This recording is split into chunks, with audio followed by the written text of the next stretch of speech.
In today's video, I'm going to talk about how I, as an HR professional, would fix a toxic sales-driven work environment.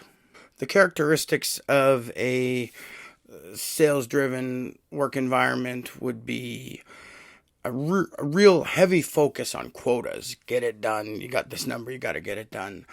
And individual performance metrics. Are you doing this many times? You know, the old saying, I got to get 100 no's before I get one sale. Those sorts of things. Those are all calculated into metrics. So there's the idea is you're fine-tuning the process as you go. Some of the risk factors in this sort of environment are emphasis on numbers over people. So we forget that our clients or our potential clients are people.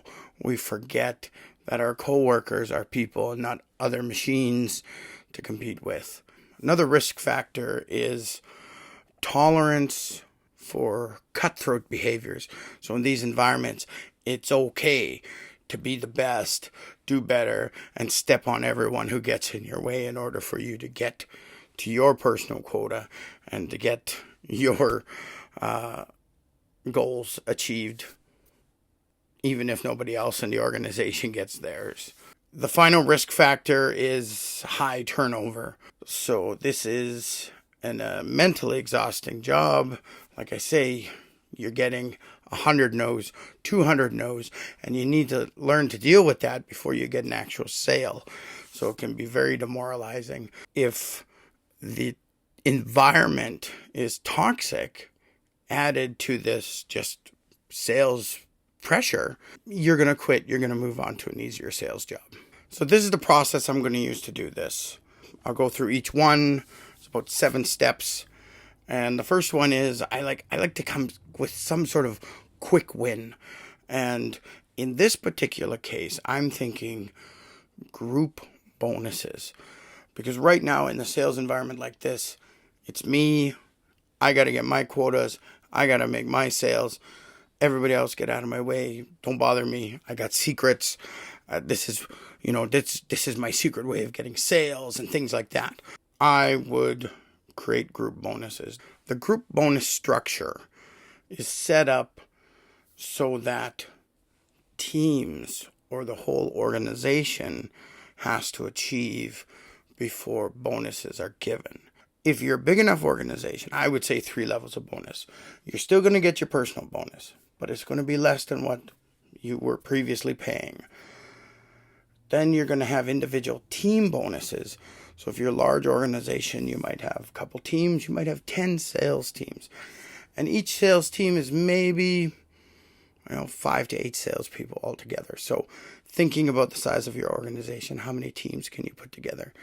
If you've only got 4, maybe make 2 teams with 2 people in each team. Just something that's a mid-level bonus. If the individual team gets a bonus, meets a quota, then they get a bonus.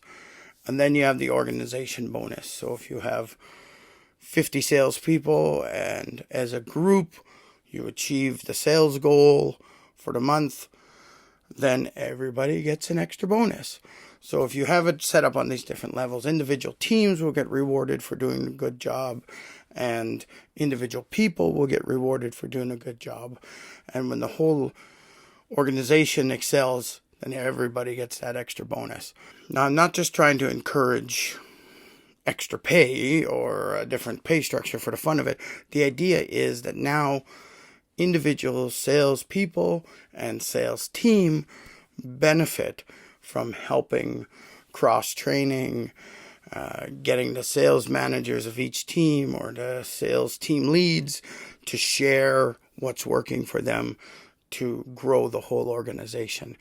Essentially, you want your sales team to work as a team, not 20 lone wolves that don't share information. So with this quick win and this new structure, your best salespeople, you need to tap and say, you now double as a trainer, right? You want them to share their knowledge and their skills with as many people as possible. So they share it within their team. The team lead then takes that and shares it with the other team leads. The team leads will always be hopefully bringing in new information from the other teams that they can share with their team. You want constant training, constant learning. Now, once you have that new bonus structure in place and the new protocols for sharing information, you want to get into the next step of fixing a toxic workplace, and that's having an employee engagement survey. And this is organization-wide. Everybody should be filling this out so that you can get data on the organization as a whole. You'll be using this in the future step. So the next step is part of this survey process. You want a management review survey. So this is all regular employees reviewing their manager. If it's a large organization and you have large teams, you can have them review their individual managers, or just in general, how is your manager? These are always anonymous surveys, so nobody knows who's who. People are protected, and you may want a third party or outside organization to be running these surveys for you. Then there's that extra level of protection, and your employees will trust it. The next thing I would do is review all the policies of the organization, from the vision, mission, values, the strategic plan, the operations plan, your HR strategy, employee handbook. All these documents, they need to be reviewed. If they're not there, your organization may be off track. If they're too long, say the employee handbook, if it's longer than 20 pages, that's a red flag. You don't need an employee handbook that long, 5 to 10 pages. If it's less than 5 pages, you still might have a red flag. There might be issues that you're not dealing with that need to be dealt with. So now, the things you've learned from the review, the management review survey, and the employee engagement survey, these things you're bringing it all together to create your toxic workplace rescue plan. This isn't going to be a list of 100 things that you have to do. This is maybe going to be a list of 10 things you've identified. You will arrange them so you know what the top 3 issues are. These are the top 3 things that you can address that will have the largest impact on your organization. The one that's going to give you the most value for your time and any money you might spend to fix that issue. These top 3 issues are what you're going to concentrate on. You're going to continue doing your business. Your day-to-day things are going to continue. But over the next 3 to 6 months, you will be working on these 3 things. These are your priority items that you need to spend time every day working on to fix. I would recommend getting on a coaching call with someone like me, an HR advisor.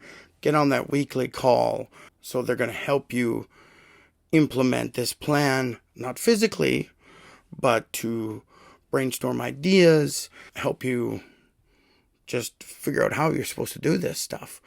And the added benefit of having this coach is that they're going to be holding you accountable. This week, you're going to do this one action. Next week, we're going to review that action, and I'm going to give you a new action. So this is your coach. They're going to work with you like that. And the last thing I would be doing after 6 months, I would redo the employee engagement survey and the management review surveys. This will allow us to gauge what has been done, to see if there's been improvement or maybe things get worse. We don't know. We don't know what the results will be exactly because we haven't done these things before. You're going to see better results or you're going to see worse results. That's something you'll be learning as you go. You may notice that by doing the top 3 things in 6 months from now, number 4 on that list might not be an issue at all. It might have just disappeared because you resolved these other issues. They're no longer important. And that's the benefit of doing it this way. If you're always tackling tackling those most important things. The less important things are going to just dissolve into thin air or become a real non-issue that's easy to fix down the road. You're going to continue this process every 6 months, or at least once a year, probably forever, because you need to continually grow and improve. And if you ever stop collecting this data and reviewing things, then that's when you're going to start stagnating, and you're going to start seeing the turnover rate increase again. The number of lone wolves will increase again. Now, don't get me wrong, lone wolf can make you some real money, but they don't like to work with other people. They don't like to train other people. You need to get them in the habit of knowing that they're going to get a bigger bonus if they help their team and if they help the organization as a whole. Thank you for getting this far in the video. I thank you very much. If you are experiencing a toxic workplace as an owner or manager, I invite you to join my toxic workplace support community. In there, you'll be able to get some great tips, and you'll be able to go through my 4-phase process that I use to help organizations, and there's more detail on how to do it in the group. And it's a free group, so come join. If you have a comment, a question, I'll do my best to answer it. Thanks. Bye.